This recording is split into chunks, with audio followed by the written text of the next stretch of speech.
Welcome back to Life Biz and All That Jazz, the podcast where real talk meets transformation. If you're navigating mental health, healing from trauma, or just trying to build that life that works for you, you're in the right place. I'm your host, Jasmine Lashotto. Every week, I'm here bringing you real and raw conversations. And if you're new here, welcome to the family. If you've come back for more, thank you. Thank you for trusting in my vision and welcome to the ride. Before we dive into today's episode, I have a little favor to ask you. So most of you listening aren't actually subscribed to the podcast. So it would really help if you could press subscribe. If you can do it now, if you're driving, please don't try and do it. Remember to do it later. So I'd really appreciate that. And thank you for everyone that is subscribed and coming back to listen. So this podcast may include conversations that are sensitive or emotional to some people. I did want to give a warning for that. Please read the show notes for more details and always prioritize your mental health first. If you need to take breaks, or if you need support, please reach out. Today's episode is for you if you've ever felt disconnected from your body after trauma, or if you've found yourself in that constant mode that you need to fix something. You constantly need to fix yourself. Our guest today is Naomi Lerman, and before we hit record, I had a chat with her, and she shared something with me that I think is very powerful, important, and I want to share with you now before we dive in. Naomi mentions that healing doesn't have to be heavy. It can be joyful, and you are allowed to feel good again. Healing doesn't need to mean pain. So Naomi is a trauma-informed coach and the creator of the Victory Dance Method. Her mission is to really help survivor mums reconnect with their bodies, reclaim their joy, and remember that they are not broken. In today's episode, we're diving deep into embodied healing, breaking patterns of high-functioning trauma, and just really accepting that we are who we are for a reason. We are unique and we are not broken. We are enough. So if you're ready to take your power back, then this episode is for you.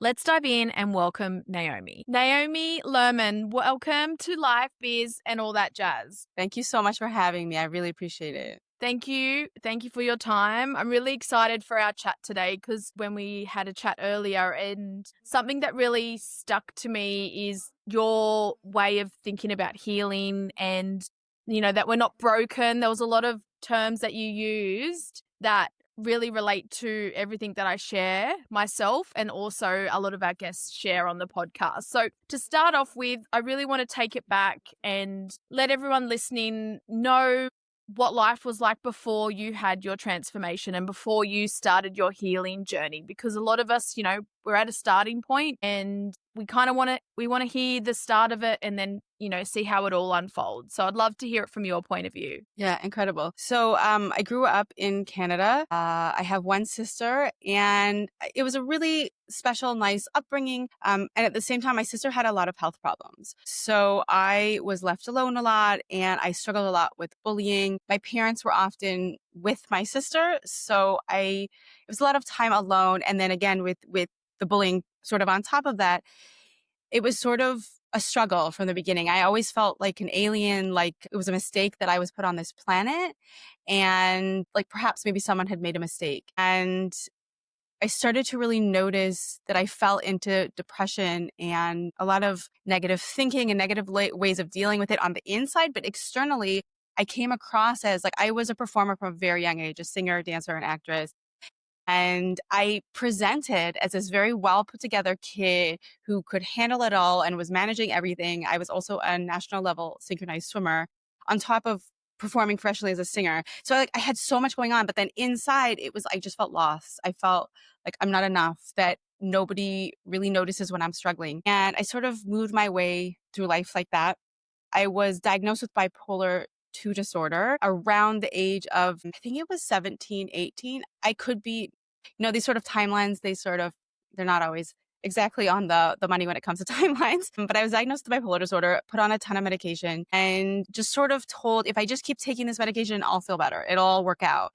And it wasn't working out. And they kept putting on more medication. And then in the midst of that, I decided to take a trip after I graduated high school. And I've always had back problems. As I said, I was a synchronized swimmer. So I struggled with back pain from something that occurred in the sport. And I decided to go to a massage therapist while I was on vacation. He was a reflexologist and massage therapist. And he was recommended by a family friend. And I went and I showed up at his place of business. And I had this terrible sinking feeling that I should not go in. And it was actually with my mother because she happened to be on vacation with me. And I told her, and she was like, you know what? Doesn't matter if we lose money. Like, don't feel embarrassed. Just let's walk away. Like, if you have a strong feeling like that, let's just walk away. And I didn't. I was like, you know what? It's fine. I didn't listen to my voice, my inner voice. I shoved it down. I didn't want a guy to feel embarrassed or for it to be a waste of money. And I went in and he ended up raping me. And that was a breaking point for me. I had struggled my whole life, but it was like this act of not listening to my inner voice and then being violated in that way. And we went through the process of, I told my parents and I went to the police and I took him to court and he was put in jail. And the whole process of the court and all of that was a whole secondary trauma that then I was holding in. And in all this time, I went to therapy, like traditional therapy, and I knew that, exercise helped mental health and sort of, the general sort of traditional way of dealing with mental health issues. I was still on a myriad of medications and I just was managing at this point. And I sort of shoved what happened to me down, continued with my traditional therapy, but no one really knew how to manage it. And not only not knowing how to manage it, but like I had psychiatrists say crazy things to me. Like, I said something like, what if I never want to be touched in a romantic relationship? But I want kids. They're like, oh, it only takes one time and then you can have a kid. Like there was just no understanding about how I might be feeling in my own skin and my own body after this experience. And, I met my husband. I had experienced a few abusive relationships, physically and emotionally, two different physical and emotional abusive relationships. And eventually my husband and I found each other and we got married and he knew everything. I was upfront about it from the beginning. He knew about my mental health struggles. He knew about the sexual trauma, but he was there for me, but didn't really understand. And we just sort of moved through it and continued with therapy and felt completely and utterly stuck. So I started trying alternative things like acupuncture and massage and different dance modalities, all the things. And I still felt this deep emptiness inside. And I went through the 12-step program for codependency. And it really opened my eyes to that a lot of my issues stemmed with I didn't know how to be in a relationship because I didn't know myself. I didn't know who I was without someone else in my vicinity. I was always just bouncing off of them. And if you asked me my favorite color, maybe I knew. If you asked me my favorite animal or an opinion on something, probably I didn't know. I would be like, what do you think? And so going through this 12-step program through codependency really opened my eyes. And I met an incredible therapist through that. And I met a psychiatrist that was willing to be open to the idea that maybe I didn't have bipolar 2 disorder. And maybe there could be a world where I wasn't on 10 plus medications. And so I started to go off of those. And with the goal in mind that I really wanted to have kids, it was something that was important to me. It scared the living daylights out of me because I had had this strange upbringing and I didn't really know how to parent, but it was something that was important to me. So I got off of almost all the medications except for one. And while I was pregnant, I spoke to someone who told me that if I stayed on this medication, it was like an official person through the Ministry of Health in the country that I live in. And they talk to you about medications that you're on and how it could affect your child and in utero and postpartum. And she said, it's okay, it's not dangerous, but your baby would go through withdrawal from the moment they're born, for the moment they are out of your body and not in utero. And I thought, you know what? I went through 9 withdrawal periods and I would never wish that upon any other human, nonetheless a 1-minute-old baby. So I decided to go off that final medication while I was in my 3rd trimester. And I did it. And it was really, really hard, but it was an incredible experience. And once I had kids, I was doing okay. I had struggles. I ebbed and flowed. I continued through traditional therapy and still this feeling of you are not enough. I'm not enough. No matter what I do, bad things come my way. I attract bad energy. Other people don't have these crazy things that happen to them, but me, it doesn't just rain, it storms. And I happened upon this online coaching program that was supposed to be fitness, but really that's like the tiniest piece of it. It's really mindset, it's identity work, it's finding what works for you personally on the nutrition and movement basis and really diving in. And it allowed me to see myself as a whole being and allowed me to realize that a lot of the symptoms I was feeling were coming from this mental health space. And I had, always tried to work on the physical separate from the mental, not making that connection because that's sort of how I was taught things worked. And so this really opened my eyes to that. And doing this work, I realized like I love to coach. I love to work with people and I love to help people. It was something that was always almost a mental health tool for me where like if I was really struggling, I would call a friend and ask if she needed any help with something. Or I would say, you want to go for a walk and not to go talk about my own things, talk about her stuff because it helped me work through my stuff. So I decided to go that direction and I started working as a trauma informed coach and I got certified as a trauma informed coach. And I created this system called the Victory Dance Method because I really, really wanted to focus on the joy. I had been so focused on the perpetrators in my life that had caused. I remember telling my husband, I have no choice. None of these are my choices. He was like, what are you talking about? You have a choice in anything you do. You have a choice. Like if you go to the store, whatever, like even if you don't have if you think you don't have a choice, you're choosing not to choose. And I just didn't get it. And through this process, I realized that like I could choose to not feel depressed. I could choose, of course, I'm going to feel it, but I can make a choice when I'm ready to leave that world that I was living in. And I can make a choice who I want to surround myself with. And I can I can make a choice if I want to heal from a place of joy. And so that's why I created the Victory Dance Method, because I didn't want to focus on releasing the negative emotions or the stuck things inside of me or all the crap that had built up in my life that I thought was happening to me. I realize it's happening for me and I can choose to heal joyfully and I can help other people to heal joyfully instead of just dragging and feeling like life is never going to get better and that your life might look great, but inside might feel terrible for the rest of your life. And that's just the way that it's going to be. I want to start off with, there's so many key points in there that I'm excited to break down. But what I want to just thank you first for being vulnerable and, sharing your story, because I know it's not always easy to share your story. The first thing I want to touch on is you mentioned about feeling just like you weren't like connected and, you're doing all these things. And like you said, you were going through life and you were having all these moments, but you still felt like something was missing. It's really easy to do that. And I resonate with that myself is like over the years before I started my healing journey, it's just, you're just coasting. You feel like you're kind of just coasting, ticking off the things. You're trying the therapy, you're doing all these methods, you're trying, implementing all this stuff, but you're not feeling heard. And that's a big thing when you said that, when you went to traditional therapy and they were telling you, oh, it only takes one time. And I had a similar experience where I told a therapist about my childhood and their reaction was, oh, you've had a colorful childhood. I'm like, what do you mean? That's Like, one way to put it. yeah, I guess like maybe shades of gray, darkness. I think it's really important, what you're doing as well. And we'll get to the victory method soon as well. So I really want to unpack. One thing I want to talk about though as well, I'd love your opinion on, is high functioning, that word, because I feel like with your journey, you were doing all the things and, you were trying, but you still just didn't have that balance. And I'm the same. And I've shared that a lot. And a lot of people that I talk with or have on the podcast as well are similar till they get to that point where they find something that works for them. And I think what's beautiful with your story is you found something that works for you, but now you share it. I'd love your take on, that high functioning, to explain it to someone that might not understand what they're kind of going through. So the way that I always put it is that I dreamed that my insides could look as beautiful as my outsides. And I think that's sort of the definition of someone that's like a high functioning person that's struggling, in that on the outside, no one would know. Nobody knew anything was wrong with me. And yet inside, it wasn't even a disconnect. It was like darkness. It was like dark suicidal thoughts on a consistent basis.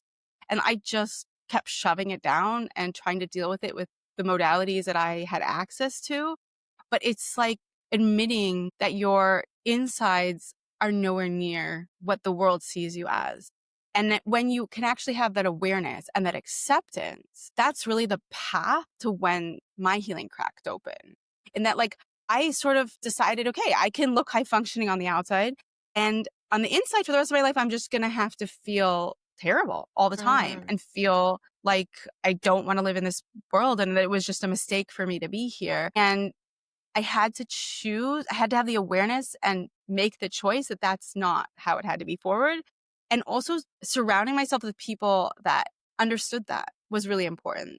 There are so many other people that go around in such a high functioning state. You, me, like so many people that we surround ourselves with. And yet you have no idea what's going on behind closed doors. You have no idea what's going on in their head. And I think that that's something that I really strive for in my social media presence, is to really just talk about the things that people are too ashamed to talk about or guilty to talk about or feel like it might affect how other people see them.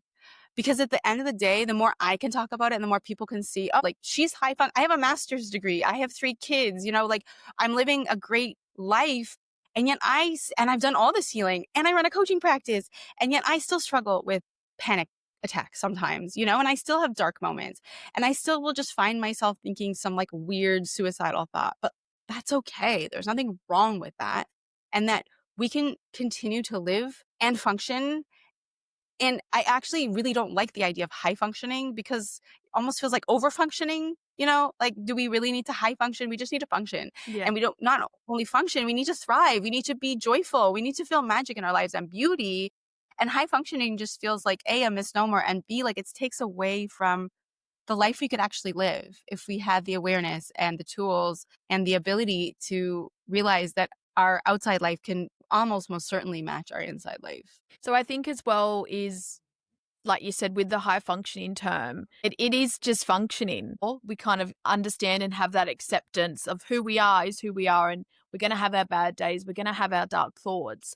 But it's really accepting that, that's life, but we still get to have that beautiful life. And it's really touching on things and finding things that bring us joy. And that's something that's really powerful as well. And I always talk about that, is that finding joy, like we don't realize how much we miss it until we find it, until we break down our life and really look at what we're doing and where we need to go to start that healing journey and to really break free from those patterns that are keeping us stuck and that are making us think that we're broken or making us question our worth and are we meant to be in this world. Because everyone's going to have thoughts like that, especially if you struggle with your mental health. It's really finding what brings you joy and sticking with that and knowing that you're not alone. And that's something that I always really want to get across, is that no matter what's going on in your life, you're never alone. And I see that what you share on your socials and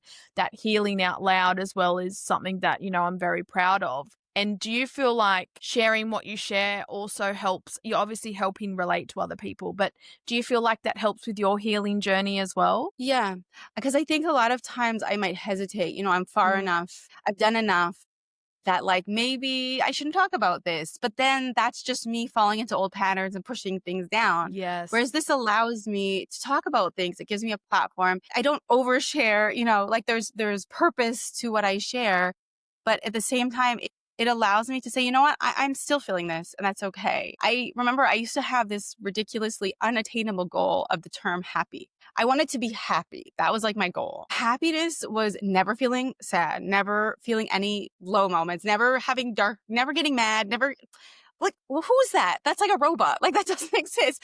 But once a perfectionist, always a perfectionist. And I really like worked on that aspect of myself, but it was even a perfectionist in my mental health that like, I can only be like healed, which I no longer believed anyone's healed, that we're all in the process of consistently and constantly healing. Yes. But how I used to think is once I was healed, I would feel this like weird amorphous happy that I imagine someone in Pleasantville, I guess, feels like. I don't know. So I think it's also like rearranging my expectations, and that I'm still going to have pain and I'm still going to lose my temper and I'm still going to have dark thoughts.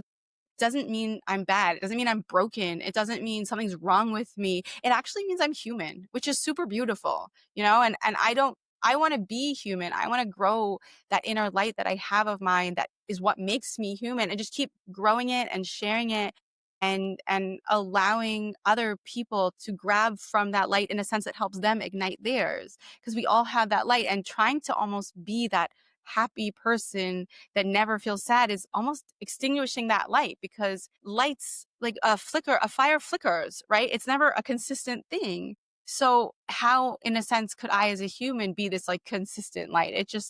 It was just expectations, unrealistic expectations, a misunderstanding about what good mental health looks like, what wellness looks like. And I think that's part of the biggest thing that I try to advocate, is that we are all unique, and a beautiful, magical, joyful life looks different for every single person.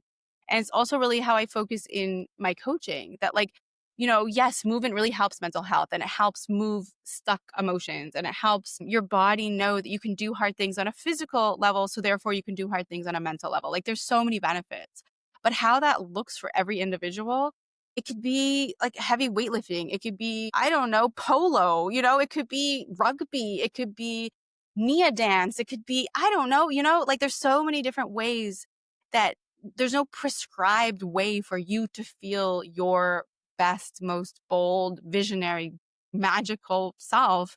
And the really the act, the thing that we need to focus on is the awareness about learning you. Like we need to learn who I am, what helps me most, and what are the tools that I can have on a daily basis that I can turn to that I've really had the self-awareness and the empowered action to find and to create and to develop. And to also realize, okay, this doesn't serve me anymore. This tool doesn't work for me anymore. It worked for a past version of myself, and being able to release that and find something new and knowing where to look and how to look and all that. So that's really like in my coaching practice, the idea of empowerment and empowerment of self and growing your inner voice and learning really how to listen. Because really often, like the main group of women that I work with are women that have experienced sexual trauma. And one of the biggest, I don't want to say side effects because that sounds odd, but one of the biggest outcomes is that you struggle to listen to your inner voice. You struggle to be able to hear yourself and to be able to feel safe saying, my body's telling me that maybe a really warm shower would help me, but your instinct is saying, no, no, no, why would you do that? Maybe just go talk to someone or something. But if your body's telling you to take a hot shower, it's like learning how to trust that and learning how to know how to listen. And so that's really like the work that I do also with myself and with my clients is reminding myself how to listen to myself and to go 2 feet in when my body tells me something or my mind tells me something or my soul tells me something, however that message comes. I think the biggest misconception I think as well when it comes to our intuition is that it's like woo woo, and Yeah. we're told that. But if I had Yeah. listened to my intuition years ago, like I would have saved myself a lot of probably shitty relationships to start Yeah. with, just stupid decisions, but like it's all a part of my journey. So I never look back and regret. And something else I think that's really important that you said is that healing is not a destination, it's Yeah. lifelong. That's the biggest step. I think when you're embarking on this journey, you want to change. You feel it that something needs to change. You need to do something. Someone listening, thinking, where do I start? I think when you first realize that healing is not a destination, it's lifelong, you'll stop doing the loop because there's that healing loop, which is really easy to fall into when you're at the start. And I did it for years. And then you've like, Yeah. okay, something else needs to change here. I need to try something different. This isn't working. This is, traditional methods aren't working. I'm not uncovering certain amounts. I'm being in a way not too kind to myself, I wouldn't say I was, but I was scared to really uncover and dig deep. Yeah. And then until you do that deep conditioning and really dive deep, it's just surface level. But that's when I mentioned about that healing loop, and you think, all right, well, when I get to do this, this, and this, I'll get to here, and then I'll feel happy and my mind won't race. I'll wake up every day jumping out of bed. It's unrealistic, like you said. It's Yeah. finding things that work, but knowing that sometimes, if that doesn't work, you need to find something else. So I'd love to touch on a few of the techniques that you do, just to give our audience a little bit of a more of an understanding and maybe some examples of how it could help with somebody. Okay. So I break up the way that I work with women is I break it up into mind, body, and soul, because I feel like a lot of times we get very overwhelmed by healing and we want to do all the things to just fix all the problems, but our bodies, our nervous systems can't manage that. And I am definitely guilty of trying to do all the things all at the same time Yeah. in order to fix all my problems, the magic wand. Unfortunately, that's not how the world works. So I start with mind because I feel like mindset, if your mind is racing and you're so overwhelmed by negative thoughts and you can't redirect your thoughts in any way, it's really hard to then take the next step and focus on releasing things from your body, focus on taking care of your body. You're too stuck. So I start in the mind. And the really cool thing about the Victory Dance method and the way that I work is I work with a client and I really, really, really get to know them deeply. none of the people that I've worked with, none of their programs, I guess, for lack of a better word, look the same, because how could they? We're all extremely and like genuinely, authentically unique. Like there's no tick the box, yes, this is going to work. So what I do is I am blessed with the fact that I tried lots of things and I did a lot of work before coming to this point. And I also happen to love research. So if there's something that's going on and I don't have a good tool for it, I will dive into that. But so basically we get to know each other and we figure out, okay, what is the one thing right now that you want to work on, this where you're stuck, that you on the mindset level, that something that shows up on a day-to-day basis that you would love to be able to work through, or to have a tool to manage those thoughts or whatever it is. And so then I will provide a tool, and then we'll work towards that tool for about a week's time. And we slowly build. It's a lot about building habits in a very slow, drip fed way. And a lot of times I'll have people say, oh, like, I don't see any difference. I'm not seeing change. And then like, boom, they'll be put in the same situation that they were in before and they're acting totally differently. And they're like, oh, maybe there is change. Like something is going, something is moving. So on a very practical level, say, for example, someone who's really struggling with bullying. They've been bullied their entire life, whether it was by their parents, by their people at school, siblings, whatever it is. So they have constant and consistent noise in their head, which I can really relate to based on my own personal experience. And so we would start with an awareness of the thoughts, because a lot of times we have all these negative thoughts and we think they're their own. We think they're our own thoughts, right? Like I had a very abusive boyfriend who told me I didn't know how to tie grocery bags, vegetable and fruit bags, produce bags. And I don't know why, for whatever reason, that message got stuck in my head. And like for 15 years, I would go into the produce section. And as I was tying a bag, I'd be like, you don't know how to tie produce bags. What are you doing? What the heck? Whose voice is that? That's not my own voice. Right. So it took awareness. It took me realizing I don't need to talk to myself like that. I do know how to tie grocery bags, And so I really try to help my clients through it in that first piece of awareness. Like, what is going on in your head that's actually yours, and what is going on in your head that are other messages that they're like uninvited guests. We don't need your uninvited guests. We can put them aside and say, thank you for coming. You can come to my pool party and, eat the fruits and the little whatever's on the side of the pool, but this is my pool party and I'm going to choose who gets to jump in the pool. And I only want my thoughts to jump in the pool. So it's that awareness of where are these thoughts coming from, and which ones are mine and which do I want to grow and amplify. I remember when I started to hear this concept and the concept of the inner cheerleader, and I was like, yeah, no, that's not going to be me. Like, what are you talking about? How could I look in a mirror and be like, you're beautiful, you're amazing. Like, stop making me do mirror work. What are you talking about? I'm not there yet. But now, like, I love heavy weightlifting and I love pushing my body to the max, because it reminds me, like I said, that I can do physical hard things. Therefore, I could do mental hard things. And I was doing this plank challenge, for example, and I was hitting, like 5-6 minutes actually. And it's hard. And when you're doing it, like I just started talking to myself and being like, you can do this. You're strong. You've been through so much. You're amazing. But I would have never imagined myself doing that. So I also try to remind my clients that where they are is exactly where they need to be. And how this process looks is exactly how it's meant to look. And so if right now all we can do is awareness, but then the thoughts are still going, it's okay. And if you want to sit and you want to journal, and that's the step you want to take about just writing down the thoughts, getting them out of your head by writing them down, great. If the next step you could counter those thoughts, or even better, cheerlead new thoughts. Yeah, I'm awesome at tying grocery bags. I actually know so much about tying grocery bags. I could win the grocery bag Olympics. Maybe that's where you are, right? So it's all these steps and layers to the process, but really oftentimes the first step with mindset or with any of these things is choice, is awareness and choice. I'm choosing to be aware that this is what's going on. And then when I'm ready, I'm going to take the steps to deal with that. And from there, I then move into more body elements, treating my body as the very incredible, beautiful, magical, joyful thing that it is by drinking enough. Because if I don't drink enough, I can't think straight. I can't do my mindset work. I can't go to sleep. I can't do anything. I need to drink enough. And I need to fuel my body with good food, healthy food for me. So that's also something that I'm very passionate about, that I don't believe there's a subscribed diet for any human that is perfect. Yes, it's not good to eat McDonald's every single day. I'm clearly not saying eat candy and like you're going to have a magical life.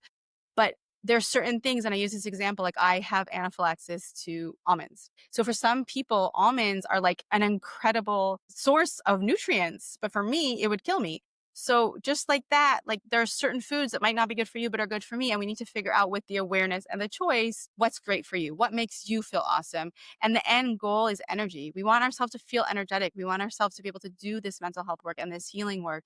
And so it really takes the shame away from body dysmorphia or food noise. Or I joke that like so many times I was given this plan by a nutritionist, the magic bullet plan, and and I would take it and I would do it for 2-3 days and I would be the perfect nutrition client, and then I would eat like 2 cakes like behind the door hoping no one would notice me, because no, it's unsustainable. So when you change the goal from we must eat this way, or you change the goal from I want my body to look like this or whatever it is, to I want to feel energy, that's a really easy metric. Like, do I feel good today? Do I have energy? Can I do the mental health work I want to do? Can I be with my kids? Can I run in the park? Can I feel joy? No. Okay. So what am I fueling myself with that's not making me feel that way? So it really takes like the shame, the blame, the guilt, and like all the icky noise away and refocuses it and gives you a metric that it's really easy to use. Like it's really easy to, once you can hear your inner voice and you can tap into your body, say, oh, do I feel energy? No. Okay. So what happened that caused that? And then on top of that, we find movement that really helps, whether it's with the mental health piece or growing your strength or whatever it is that you want, that the physicality piece will help. Any movement we can do really helps us because we're a whole person, right? So moving our body, sitting stationary is not going to help us. Finding ways to move and to interact and to be joyful in our movement is really helpful. And then finally, I focus on soul-based things, whether you call it God, Mother Nature, the source, energy, whatever it is, it can really help healing that outside relationship if you're struggling with yourself. And sometimes we can listen to our inner voice by listening to a higher power or something external to ourselves. And it starts to really heal that. And then also really understanding that there's sort of a piece of the infinite in each and every one of us, no matter what religion or culture or background you are. We have our soul. I mean, I believe most people believe in the soul. Maybe I'm removing myself from a certain group of people, but we have something inside of us that's sort of that piece. And it's growing that and tapping into that on our hard moments and realizing that's us. That's our truest sense. That's our what we were born with, and how to grow that and how to feel joy in that and safety, how to feel safety in that and sort of growing that. I love all of that. First off, I want to say the fact that you do your coaching based on the person, you don't have a rigid, structure. It's really tailored. I think that in itself is really powerful. You see a lot of coaching programs that have the criteria and kind of modules. They're very training based. But where I feel like where you're coming from is you've done the work. You're not just here to just coach someone, you've really been in there and done it. So you understood. And I think that's the power of, you've tested a lot of things and you know what works. And I'm a researcher as well. I love researching. I got a master's. I'm doing a neuroscience course. I just love it. The brain's so fascinating. And I guess, that's something we can probably be very proud of in a way, that we are curious, and we probably are where we are today doing what we're doing because of that curiosity and knowing that. And yeah, research is very powerful and the brain is very powerful. Also, the curiosity is what saved me. Like there's so many times where I could have just gotten so stuck, but I was unwilling to give up on myself. And the fact that I am curious helped, because I was just willing to keep pushing and keep trying. Whereas I feel like perhaps someone that's less curious might just get so stuck and not know where to look. But I was just naturally gifted with that element, which is really, it was a gift, really. That's right. And knowing that to question things, which at the start you can't, but once you start that journey, and that's where I think if you are feeling stuck and you're listening today and you've tried things and you need help, this is where I think getting a coach is important, because like ourselves, obviously we have that curiosity. We've tried a lot of things, but to help you move along. And it's why I have people like yourself on the podcast, because I think it's just so powerful. People out there can do it themselves, but then a lot of people can't. They just don't know where to start. And having someone to support them and to just to have in their corner and to know that, it starts somewhere. And I think it was really important what you said, is that having that awareness and the choice and knowing that it's not going to happen overnight. It's not, Right. yes, like it's going to take time, and giving yourself grace that you might just work out one thing at once. And I think what's really important with your program as well is that you start with the mindset, because when you can start to shift the mindset or see the mindset change, that's when it starts to really embody everywhere else. And then you're adding in the movement, which I think really tailors that.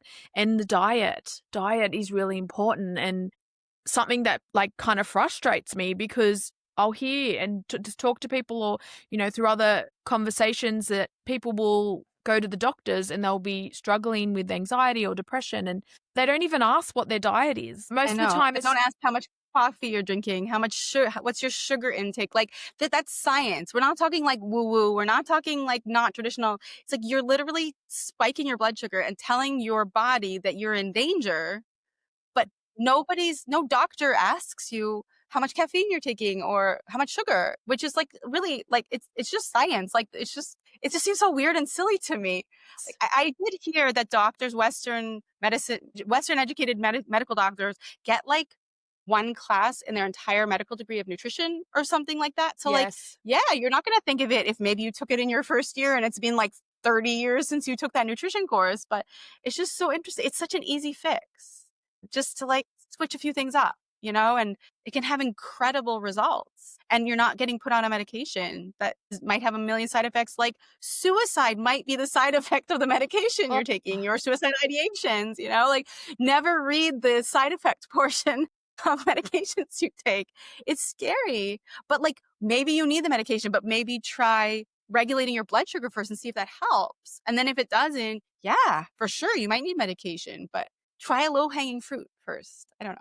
No pun intended, but yeah. No, I love that. I think as well as like there's a lot of supplements. So that's what I'm trying at the moment. So trying not to have medication for my ADHD, because I just felt like I had to keep increasing the doses. I couldn't really, like, it was great for the day.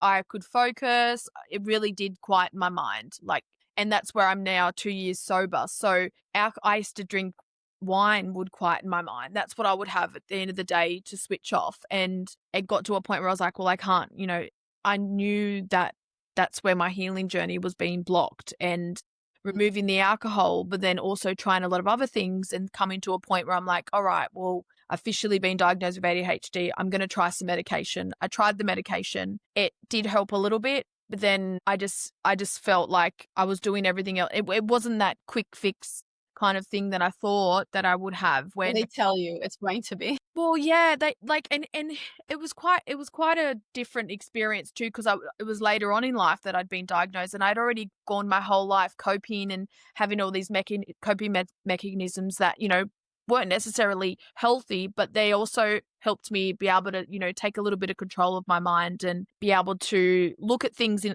different. And then obviously that's how I feel like I did end up not drinking for 2 years now, and I don't think I'll drink forever. And that's something that I know really complements my lifestyle now and my mental health, and supports me with regulating my dopamine naturally. So, and diet, Incredible. at the end of the day, this is kind of where I'm going. I'm going off a bit of a tangent here that's what I'm all about. But yeah, coming back to diet and not being scared to eat too much meat. I think as well, I've gone through stages, and some people will be like, don't want to eat meat, but maybe meat's really good for you. Maybe you need to have more, iron supplements or more vegetables. And I think what's really important too is you mentioned about, blood sugar and cortisol. If you're a high person that's in it, stressed, and you're not able to regulate that yet, having coffee and all this other stuff, your nervous system is just in shock, and you're not really able to pinpoint and see how can I regulate myself when you've also got life and everything else in your environment that's quite chaotic. Another thing I wanted to just touch on was the third part, the spiritual, which I think is really important. So you mentioned the soul, which I love that. And like I said, I think I agree with you when most people, we believe in that. And no matter what religion as well, you said that everyone has their own religion or their beliefs. I think that's really important. So you kind of just would work with anyone and then tailor it to how they perceive, their beliefs and religion. Can I say something quickly just about nutrition? I think it's really important that I don't believe that there's any good food or bad food. Like I said, like you said, like, you shouldn't be eating meat maybe. It's like not good to eat too much meat. I just feel like there's like this big it can cause you to get really stuck on, you get focused on things that aren't helpful, in that like maybe a lot of meat is actually good for you, and maybe caffeine for one caffeine or three coffees a day could be good for you. Like, I just don't believe in, and maybe this is like super scandalous and like people are going to be like, no, there are bad foods and there are good foods. Say it. Like, I just like don't believe in that. Like, I know for myself that when I tried to eat like super clean and I was like, I'm never going to eat cake, or I'm never going to eat, whatever it is. Those are the times when my inner rebellious teenager or whatever would just like come out and then just like eat all the cakes and like eat all the French fries, eat all the whatevers, And the moment we can say like, no, if you want French fries today, like it's not going to kill you for the rest of your life. It doesn't mean you're an unhealthy person. It actually means like if you can have French fries and then eat, I don't know, a healthy dinner after or whatever it is. It just means that you're with yourself into what you want and you have that awareness. And the moment you place that label on anything, even like with the mindset stuff or even the soul-based stuff, like I just feel like we need to learn to tap into more about who we are on this planet. And I think because I went through so much of my life thinking like I was an alien, that it was a mistake, that it was somehow like an accident that I was born, a lot of that came from this inability to accept like this is who I am and I'm unique and that's okay. And I might have these quirks and those are also okay. And Yes. I need to discover who I am and work on the things that I don't like so much about myself or I want to work on from a personal perspective. And if I'm comparing to myself, like I'm seeing how far I've come, not how far I've come compared to other people. And the moment I can do that and bring my awareness back to always focusing back to what do I want to work on? Who do I want to be when I walk away from this conversation? That's really when I become my best self, because I can say, okay, I didn't do this great and I did do this great. So how can I now work on this, instead of getting distracted by labeling things or noise or other people on their own journeys. And I think it comes back to all aspects of the healing process, is really focusing back on we're all unique and we need to learn how to discover the parts of ourselves that we want to work on, that we want to grow in, and the other parts of ourselves that we really want to cheerlead and amplify and be loud and proud about. And it really has nothing to do with anyone else on this planet, really. It's just like our own journey. I think that's really important takeaway for me. That was really powerful because it's easy to compare. It's so easy to compare, and we can see it in all areas of our life, whether we're, people that we're around. Social media is one that, you really need to make sure you're being aware of, because if you're looking at people's pages or you're following people, and I've recently done probably did it a few years ago, I only follow people, have anyone in my socials, that aligns with my view.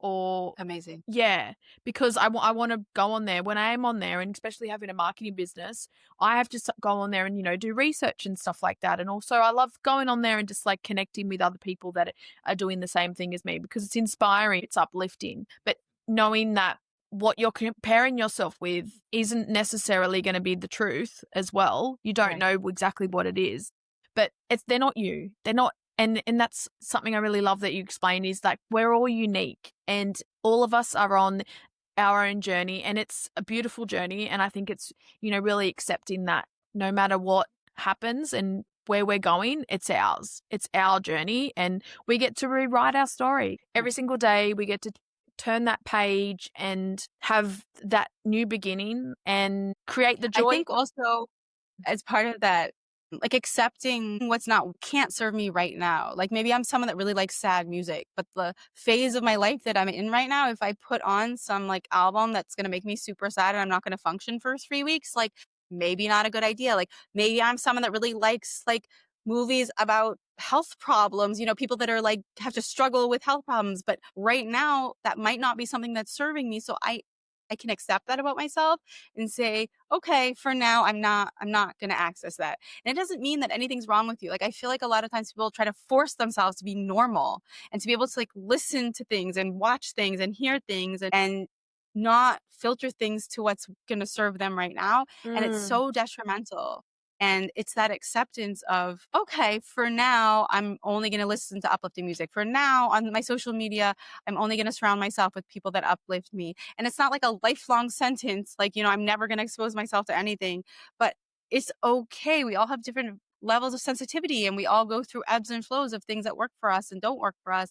And it's always coming back to that again, there's no right or wrong. It's really what's right for you in this moment in time. And that could change in an hour, in a month, whatever it is. But this is who I am right now. And I don't need to be like anybody else. And it's okay. It's great. That's Yeah. such a great way to put it, because for me as an example is depending on where I am in the month in my cycle. Yeah. Yeah. That's also For huge. women, yeah, that's important. But then some months I feel like I'm on track. And I know this is a lot to do with my ADHD, but I will have all my checklists in place. And I also have OCD, but that's like, I think it's very under controlled in a positive way, where I have like checklists and I have, a Notion board. I've got all these planners and I go by my calendar, and some months I'm onto it.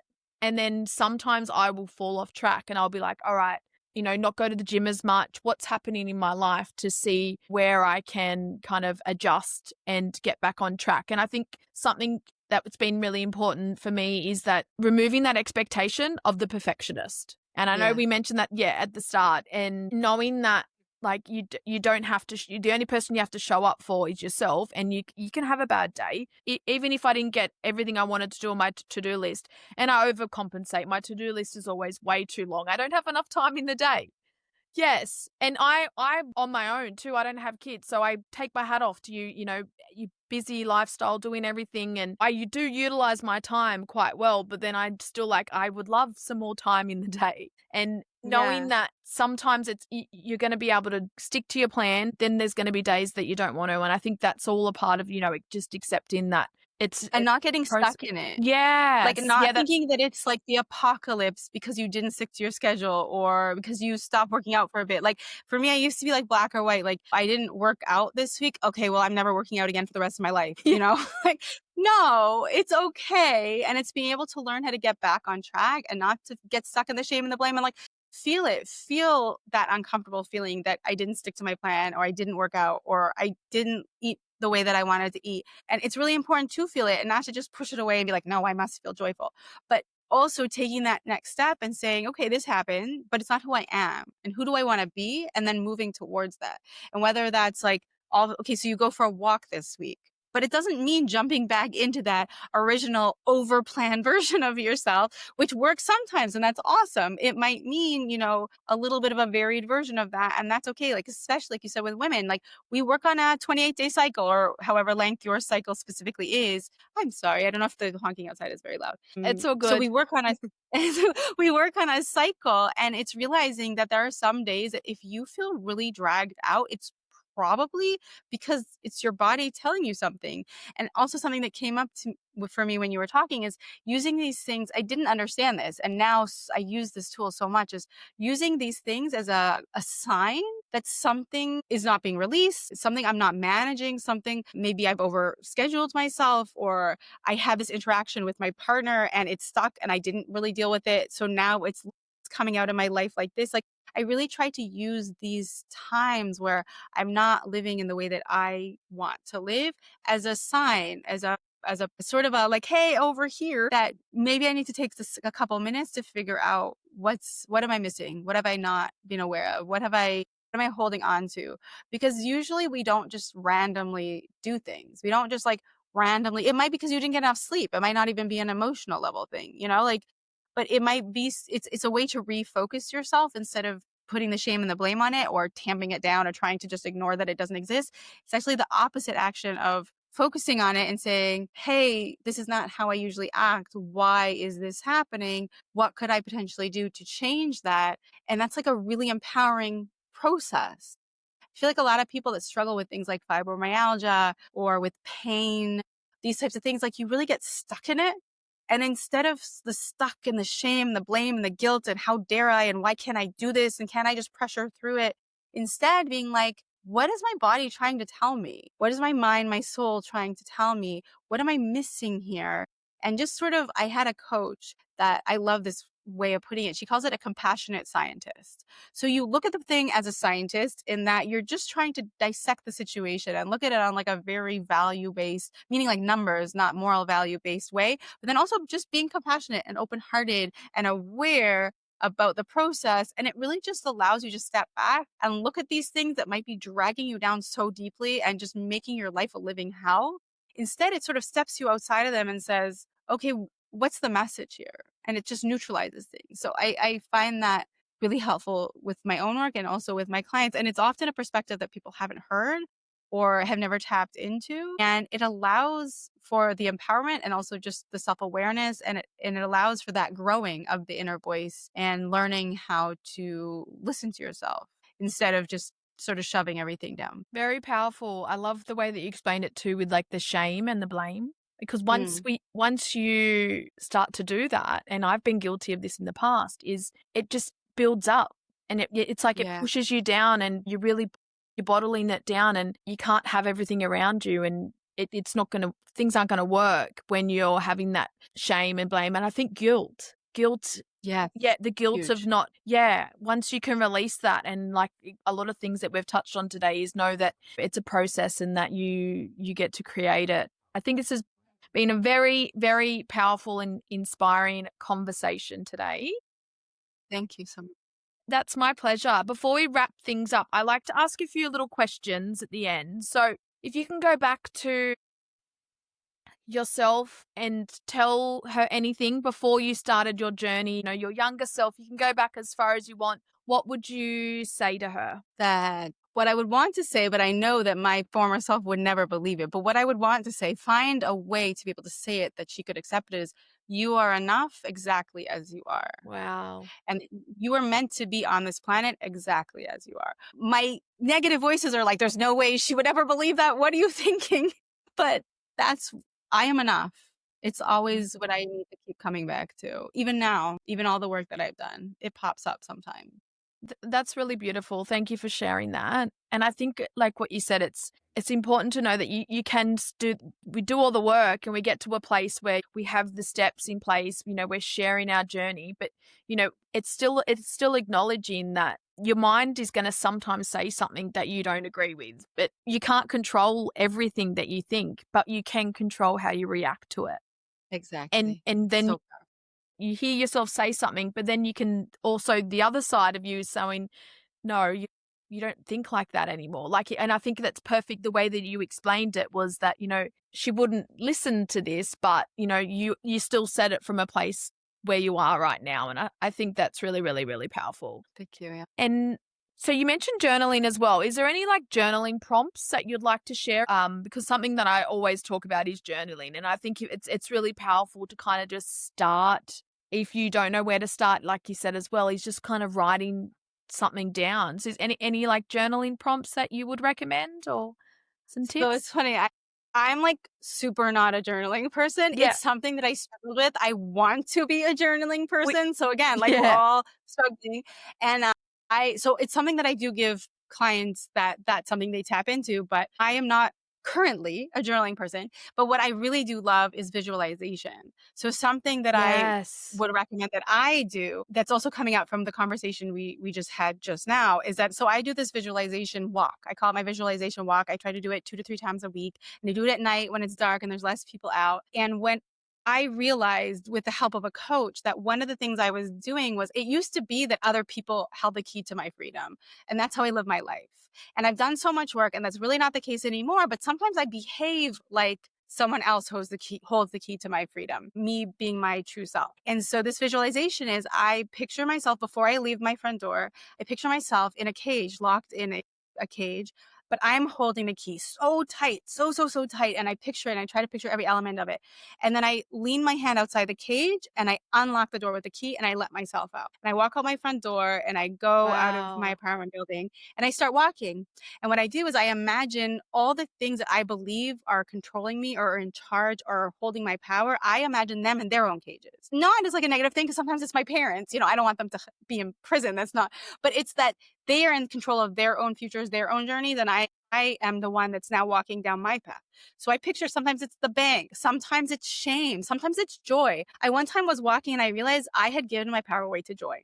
That I like no matter what I felt, I was feeling guilty because I wasn't feeling joyful. But that's still the same act of I am in control. Joy is not in control. My inner light's in control. So I pictured all these things in these cages. And as I walk, I sometimes even close my eyes. People probably think I'm crazy. It's dark, so they probably don't notice. But as I walk, I imagine this and I tip my head up and I imagine like a bright light on my face.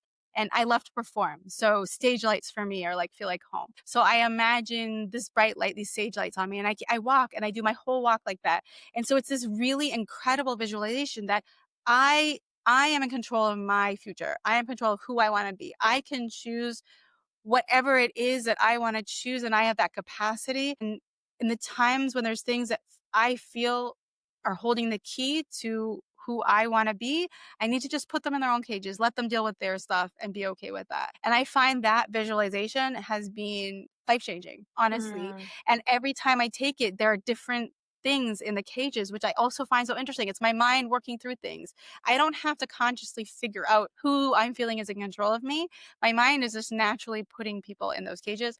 And I just have found it to be so incredible. That was amazing. When you were first explaining that, like I was getting really emotional. The process, the key, the unlocking, and then your whole journey. Oh, that was beautiful. It's such a good way to do it. And especially for people, visualization is kind of our brain where it links is it can be just as powerful as actually receiving what we're visualizing about. So yeah, I did an episode, one of my earlier episodes, a solo episode, I focused on visualization and kind of talked about a few different things that I've tried, and mine very different to how you explained it, like the really embodying it and the walk. For me, it used to be more like talking or mantras and visualizing in that way, the life that I wanted and where I wanted to be. But that's a very different and powerful way to put it. I really love that. Do you have any mantras you live by? Mine is progress, not perfection. Ooh, I like that one. I know. I want to get a tattoo. Really good one. I imagine.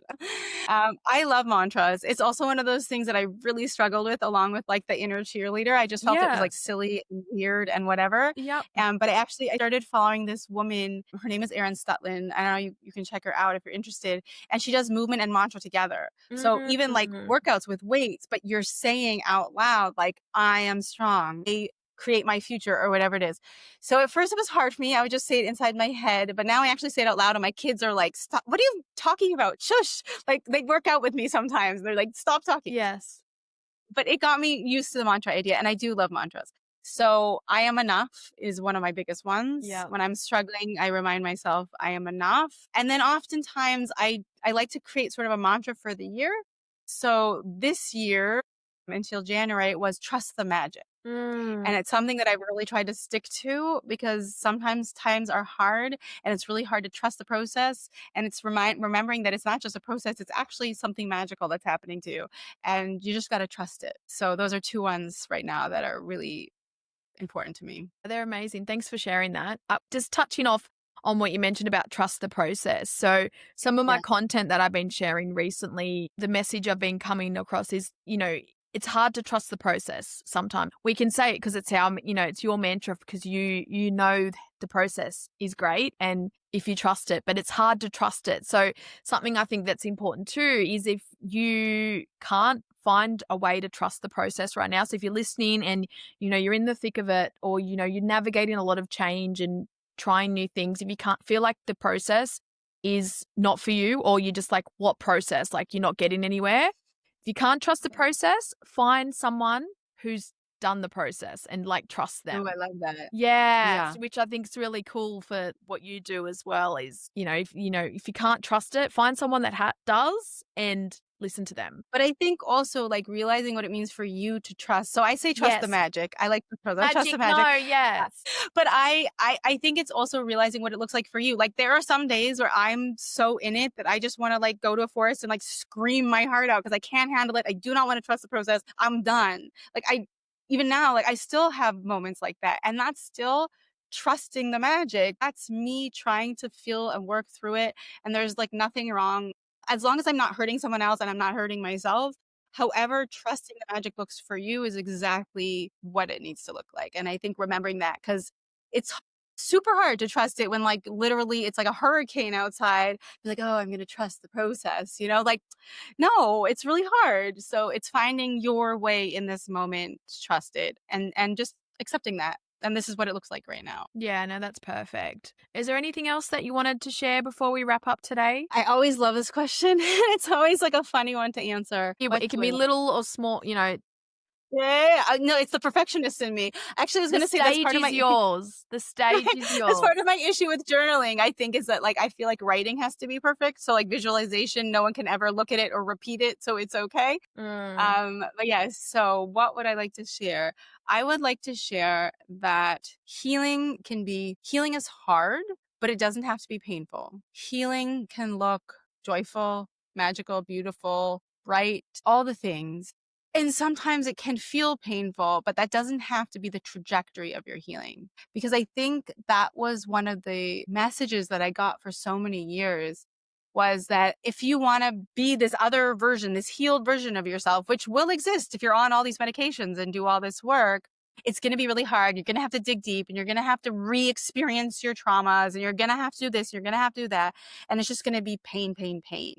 And I don't believe that.